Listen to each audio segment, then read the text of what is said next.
అందరికీ నమస్కారం. ఇవాళ మనతో పాటు ప్రముఖ ఆధ్యాత్మికవేత్త ఆస్ట్రోన్యూమరాలజిస్ట్ శ్రీమతి జయప్రద గారు మనతో ఉన్నారు. మేడంతో మాట్లాడదాం. మేడం నమస్తే. మేడం నమస్తే అమ్మా. శ్రీమాత్రి నమః. 2025 నూతన ఆంగ్ల సంవత్సరం, కొత్త సంవత్సరం వస్తుందంటే అందరికీ మాకు ఎలా ఉంటుందో తెలుసుకోవాలనే ఒక కోరిక అయితే ఉంటుంది. మరి 2025 వర్ష ఫలాలు ద్వాదశ రాశుల వారికి ఎలా ఉండబోతున్నాయి మేడం? తప్పకుండా. ముందు మీకు చూస్తున్న ప్రేక్షకులందరికీ నూతన సంవత్సర శుభాకాంక్షలు. సో అందరికీ బాగుండాలి, బాగుంటుంది అనుకుంటూ ముందుకు వెళ్ళాలి తప్ప మనం ఎలా ఉంటుంది అంటే ఇందులో ఏది ఉన్నదో అదే చెప్పాలి, ఉన్నదే చెప్పాలి తప్ప లేనిది చెప్పలేము. No sugar coating, nothing. అంతే, ఉండకూడదు. ఎందుకంటే అది తెలిస్తే కదా. ఇప్పుడు మన జ్యోతిష్యం అనేది ఏంటి, ఒక వెలుగు. అంటే ఏంటి, మనం వెళ్ళే గమ్యంలో ఏవేవి ఉన్నాయి అనేది చెప్తూ జాగ్రత్తగా వెళ్ళాలంటే, ఒక హైవే మీద మనం డ్రైవ్ చేస్తూ ఉంటే కార్ని, సో అక్కడ మలుపు వస్తుంది, జాగ్రత్తగా ఉండండి, ఇక్కడ హార్న్ ఇవ్వండి అని చెప్తూ ఆ సిగ్నల్స్ మనకు పెడుతుంటారు వాళ్ళు. సో ఎందుకు అంటే డ్రైవ్ చేసే వాళ్ళు సేఫ్గా రీచ్ అవ్వడానికి, ఆ గమ్యం వెళ్ళడానికి మనకు పెట్టే హెడ్లైన్స్ లాగా వాళ్ళు హెడ్స్ మనకు పెడుతుంటారు. అలాగా జ్యోతిష్యం కూడా ఏంటంటే సైన్స్ అనేది ఏంటంటే ఇది ఏ పని ఎలా చేయాలి, ఎప్పుడు చేయాలి అనేది ఇంపార్టెంట్ అనమాట. సో ఈ సంవత్సరంలో తెలుసుకోవాలనుకునే అందరూ ఏంటంటే సంవత్సర వర్ష ఫలితాలు అన్నది ఏంటంటే ఉగాది నుంచి తెలుసుకునేవాళ్ళం. సో ఉగాది నుంచి ఎందుకు తెలుసుకున్నాం అంటే చెప్పే పంచాంగ శ్రవణం ఎవరైతే చెప్తున్నారో వాళ్ళు ఒక దేవాలయంలో కూర్చొని ఒక మంత్రశక్తితో జపము చేసుకొని వాళ్ళ ఆ నోటితో చెప్తూ ఉంటే ఎవరికైనా ఫలితాలు మంచిగా వచ్చేస్తుండేవి. సో ఇవాళ మనం ఛానల్స్లో చెప్పుకుంటున్నాం కనుక, సో అది ఆంగ్ల సంవత్సరంతో చెప్పుకుంటున్నాం, వాళ్ళు ఉగాది మన ఫలితాలు చెప్పుకుంటాం. కానీ ఇక్కడ ఏంటి, జనవరి రాగానే అందరికి ఆలోచన వచ్చేస్తుంది, ఖచ్చితంగా ఆ ఫలితాలు ఎలా ఉంటాయో తెలుసుకుందాం అనుకుంటారు.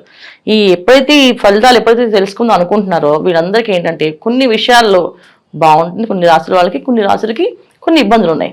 అయితే ఈ ఇబ్బందులు ఉన్న వాళ్ళు జాగ్రత్త పడ్డము, పరిహారం చేసుకోవడం, బాగున్న వాళ్ళు బాగుంది కానీ దూసుకుని వెళ్లకుండా జాగ్రత్తగా వెళ్ళడం, ఇవి చేసుకుంటూ వెళ్తే అన్ని అనుకూలంగా ఉంటుంది. అయితే ఏ రాశుల వాళ్ళకి బాగుంది, ఏ రాశుల వాళ్ళు బాగాలేదని మనం చెప్పుకుందాం. మేడం 2025లో ఓవరాల్గా తులారాశి వారికి ఎలాంటి ఫలితాలు ఉండబోతున్నాయి, గ్రహస్థితి ఎలా ఉంది, ఎలాంటి రెమెడీస్ చేసుకుంటే బాగుంటుంది అంటారు? తప్పకుండా తులారాశి వాళ్ళకి ఈ సంవత్సరం అంతా కొంచెం బాగుందని అనుకోవాలమ్మా. కాకపోతే ఏంటంటే జనవరి నుంచి కాస్త మిశ్రమ ఫలితాలు, జనవరి తర్వాత మే నుంచి మంచి శుభ ఫలితాలు. సో జనవరి నుంచి మే వరకు మిశ్రమ ఫలితాలు. ఎందుకు అంటే ఇక్కడ ఉన్న గ్రహస్థితి వీళ్ళకి ఎలా ఉందంటే అష్టమ స్థానంలో గురువు, తర్వాత శని భగవానుడు, పంచమ స్థానంలో శని భగవానుడు, షష్ఠ స్థానంలో రాహు. షష్ఠ స్థానంలో రాహు యోగించినప్పటికీ బాగుందన్నప్పటికీ ఇక్కడ ఏమవుతుంది అంటే తులారాశి అధిపతి శుక్రుడు. ఇక్కడ శుక్ర రాహువులు అనే కాంబినేషన్ ఏదైతే వచ్చిందో ఇక్కడ ఏంటంటే ఏదో తెలియని ఒక మాయకి వెళ్ళడము, ఏదో వచ్చేసరికి అప్పు చేయడము, ఆ అప్పుకి కాస్త వడ్డీలు కట్టుకుంటూ పెరగడము, తర్వాత ఏదో ఒక కావాల్సిన లగ్జరీస్ కావాలని చెప్పి దానికోసం ఉన్నదానికంటే ఎక్కువగా ఖర్చు పెట్టడము, ఎక్కువగా కొనడము. చాలా మంది అనుకుంటే లోన్ పెట్టుకుంటే ₹1,00,000 లోన్ కోసం మీరు పెట్టడం అనుకోండి, ఇక్కడ షష్ఠ స్థానంలో రాహు ఉన్నారు కదా, మీకు ₹3,00,000 లోన్ వస్తుంది సార్, మీకు అంటే మీరు పెట్టుకోవచ్చు అని అంటే వస్తుంది కదా అని చెప్పి వీళ్ళు ఆ లోన్ పెట్టుకోవడము. దానివల్ల ఏమవుతుంది, వీళ్ళకి తీసుకున్నప్పుడు బాగానే ఉంటుంది, కట్టినప్పుడు ఆ కష్టపడేది వీళ్ళు. సో ఇలాంటి అవకాశాలు వీళ్ళకంటే అన్నీ అనుకూలంగా కనిపిస్తూ ఉంటాయి. సో ఈ ఒక విషయం, లోన్ విషయమే కాదు, ఒక స్థలం కొందామంటే ఆ పక్కన ఇంకో పెద్ద స్థలం ఉంది, మొత్తం ఇదేది కలిపి తీసుకోండి మీకు ఇంత తక్కువలో వస్తుంది అని చెప్పి అనడం, దానికోసం వీళ్ళు అప్పు చేయడము, ఆ అప్పుకు మళ్ళీ వడ్డీ కట్టడము. ఇలాగా అష్టమ స్థానంలో గురువు ఉండడం వల్ల, పంచమ స్థానంలో శని భగవాన్ ఉండడం వల్ల, షష్ఠ స్థానంలో రాహు ఏం చేస్తారంటే ఈ రెండుకి వాళ్ళకి హై ఎక్స్పెక్టేషన్స్ పెంచేస్తుంటారు. ఈ పెంచడం వల్ల ఏంటంటే వీళ్ళు పెంచుకుంటూ వెళ్ళిపోతూ అది పీకలోతుగా మునిగిపోయే అవకాశం ఉంటుంది. సో వీళ్ళు చేయాల్సిన పని ఏంటంటే ఏ పని చేసినా 1-10 సార్లు ఆలోచించి, వాళ్ళు ఇస్తానంటే మనం తీసుకోవడం కాదు, మనకి ఎంతవరకు అవసరం ఉందో అంతవరకు తీసుకోవడము, అలా ప్లాన్ చేసుకుంటే జీవితం బాగుంటుంది. లేకపోతే ఏమవుతుందంటే జనవరిలో అన్ని అవకాశాలు బాగున్నట్టుగా అనిపించి మే వరకు అన్ని పీకలోతులు పెట్టేస్తా, ఆ తర్వాత బాగున్నా వీటికి కట్టారు కదా. సో వచ్చే అదృష్టం అంతా ఏమవుతుందంటే ఈఎంఐలు లోన్లు కట్టుకొని సరిపోతుంది. అదృష్టం వస్తుంది కానీ అదృష్టం ఎక్కడ వస్తుంది, వచ్చిన డబ్బు వచ్చినట్టుగా కట్టేస్తుంటాం, లాభంలో లేదు. అదే కాస్త మే వరకు జాగ్రత్తగా, అంటే లోన్స్ కావాలన్నప్పుడు వాళ్ళకి కంపల్సరీ లోన్స్ పెట్టుకునే వాళ్ళు కాస్త ఆగి మే తర్వాత పెట్టుకుంటే అది పర్ఫెక్ట్గా వీళ్ళకి పనిచేస్తుంది, యోగిస్తుంది, బాగుంటుంది. అంతవరకు ఆ ఓపిక పట్టి చేసుకుంటే అన్ని అనుకూలంగా ఉంటాయి. అలాగే వివాహ ప్రయత్నం చేసిన వాళ్ళకి వివాహాలు రావడము, ఎక్స్పెక్టేషన్స్ ఎక్కువగా, ఇన్ని సంబంధాలు చూసాం కదా, సరే వీళ్ళు ఏదో అడుగుతున్నారు కదా, సరే ఇద్దామని ఫిక్స్ అయ్యి ఒప్పుకోవడము, అది వీళ్ళకి భారంగా మారడం. సో అయిన తర్వాత బాగుంటుందా అంటే అది గ్యారంటీ ఉండదు, మళ్ళీ అక్కడ కూడా మోసపోయే అవకాశం ఎక్కువగా ఉంది. ఎంత యోగించినప్పటికీ కూడా ఇక్కడ శుక్రుడు ప్లస్ రాహు ఈ కాంబినేషన్ అనేది ఎప్పుడు కూడా మంచిది కాదు. అంటే రాసాధిపతి శుక్రుడు, షష్టమ స్థానంలో రాహు యోగిస్తున్నప్పటికీ కూడా ఎప్పుడైతే శుక్రుడు ఉండాలో ఈ వీళ్ళకి ఏంటంటే ₹1 దగ్గర ₹10 ఖర్చు పెట్టించే అవకాశం ఎక్కువగా ఉంటుంది. ఆ ₹10 నీకు మళ్ళీ వచ్చేస్తాయని చెప్పే ధైర్యం ఇచ్చేవారు రాహు. ఇచ్చేస్తాను నీకు ₹10 ఏముంది, నేను సంపాదించేస్తాను, ₹10 వచ్చేస్తాయి అని చెప్పడం, అలా చెప్పేటట్టుగా వాళ్ళకి అనిపించడం, గ్యారంటీగా రేపు వచ్చేస్తాయి అని చెప్పి ఉన్న డబ్బులు వాడుకోవడం, అప్పుడు అవి రాకపోవడం, ఇవి ఇబ్బందులు జరుగుతాయి. అందుకని నేను జాగ్రత్తగా ఉండడం, క్రమశిక్షణ అంటే ఆర్థిక పరిస్థితి మీద క్రమశిక్షణ ఉండాలి. అంటే డబ్బు దగ్గర క్రమశిక్షణగా ఎంత కావాలో ఎంత అవసరమో ఖర్చు పెట్టుకుంటే వీళ్ళకి అంత హ్యాపీగా ఉండగలుగుతారు. లేదు ఇష్టం వచ్చి ఖర్చు పెట్టారా, ఇష్టం వచ్చేటికి ఇబ్బందులు పడవలసిన అవకాశం ఎక్కువగా కనిపిస్తున్నాయి.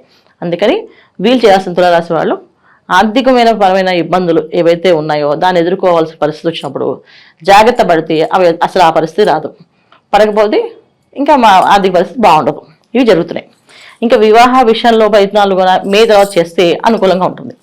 ఉద్యోగ విషయాల్లో వ్యాపార విషయాల వాళ్ళకి చాలా అనుకూలంగా ఉంది. ఎందుకంటే షష్ఠ స్థానంలో రాహు యోగిస్తాడు బ్రహ్మాండంగా. వీళ్ళకి అన్ని పనులు ఇంత చేస్తాము అని అంటే వీళ్ళు బాస్ దగ్గర మేము బాగా చేస్తా అని చెప్పి మంచి మాటలు అంటే ఇంకా ఆ మాటలకి ఖచ్చితంగా వాళ్ళు ఫిదా అవ్వాల్సిందే. అలాంటి మాటలు అలాంటి అవకాశాలు ఆయన కలిగిస్తాడు. ఎందుకంటే షష్ఠ స్థానంలో రాహు కదా బ్రహ్మాండంగా కలిగిస్తాడు, చేయగలుగుతారు. ఇలాంటి అన్ని బాగున్నప్పటికీ కొన్న తులారాశి వాళ్ళకి నేను సంతాన విషయంలో జాగ్రత్తగా ఉండాల్సి వస్తుంది. సంతాన విషయంలో కాస్త ఇబ్బందులు ఉన్నాయి. సంతానం కోసం ప్రయత్నం చేసేవాళ్ళు కానీ, సంతానం ఉన్నవాళ్ళు కానీ, సంతానం అభివృద్ధిలో ఉన్నవాళ్ళు, వృద్ధిలో ఉన్న వాళ్ళకి కాస్తంత ఇబ్బందులు ఆటంకాలు కనిపిస్తున్నాయి. జాగ్రత్తగా ఉండాల్సిన అవసరం ఉంది. తర్వాత అనారోగ్య సమస్య ఒకటి, ఏదైనా రోగం అనేది వస్తే అది వదలదు. సో రోగం రాకుండా చూసుకోవాల్సిన బాధ్యత ఈ తులారాశి వాళ్ళకు ఉంది. ఈ సంవత్సరంలో వీళ్ళు చేసుకోవాల్సిన పరిహారమైన బాధ్యత అయినా ఏదైనా చేసుకోవాలంటే ఎక్కువగా ఇంట్లో ఆహారాన్ని తీసుకోవడం, శాకాహారాన్ని తీసుకోవడం, ఆదివారాలు నియమనిష్టలతో ఉండడం, ఆదివారం మాంసాహారం ముట్టుకోకూడదు, ఆదివారం ఏ పార్టీలకు వెళ్ళకూడదు, ఆదివారం చక్కగా దేవాలయానికి వెళ్ళాలి, క్షేత్ర దర్శనం చేసుకోవాలి, చక్కగా ప్రదక్షిణాలు చేయాలి, వీలైతే భజన చేయాలి.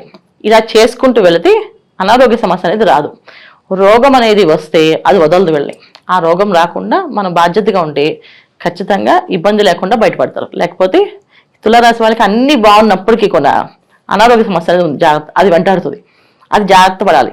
ఇది మెయిన్. మేడం, సంవత్సరం అంతా చేసుకోవడానికి వీలుగా తులారాశి వారికి ఏదైనా పరిష్కార మార్గాలు ఉంటే తెలియజేయండి మేడం. తప్పకుండా వీళ్ళు ప్రతి శుక్రవారం లక్ష్మీ నరసింహస్వామి గుడికి వెళ్దాం. లక్ష్మీ నరసింహస్వామికి అర్చన, అభిషేకము, ఆ తర్వాత వస్త్రదానము అంటే వస్త్రాలు ఆ స్వామివారికి అర్చన చేపించడము, ఇవ్వడము, ఆ వస్త్రాలని దానం చేయడము. అంటే స్వామివారికి అమ్మవారికి పెట్టిన పట్టు వస్త్రాలు ఏవైతే పెడతామో అవి తీసుకొని బ్రాహ్మడికి కట్టుకోమని చెప్పి ఇవ్వడం. అలా ఇవ్వడం వల్ల వీళ్ళకి అనుకూలంగా ఉంటుంది. చాలా మంది దేవుడి వస్త్రాలు పెడితే మనం తెచ్చుకోవాలి కదా, మనకి బాగుంటుంది కదా, మనం వేరే వాళ్ళకి ఇచ్చేస్తే ఎలా కానీ అలా కాదు. ఇక్కడ వస్త్రదానం అనేది భగవంతుడికి సమర్పిస్తున్నదిగా భగవంతుడి స్వరూపంగా బ్రాహ్మడికి దానం ఇవ్వడం. అంటే అది ఆ వస్త్రం భగవంతుడే కట్టుకున్నాడు. ఇప్పుడు దేవుడి పెట్టి తీసుకోవడం వేరు, దేవుడికి ఇవ్వడం వేరు.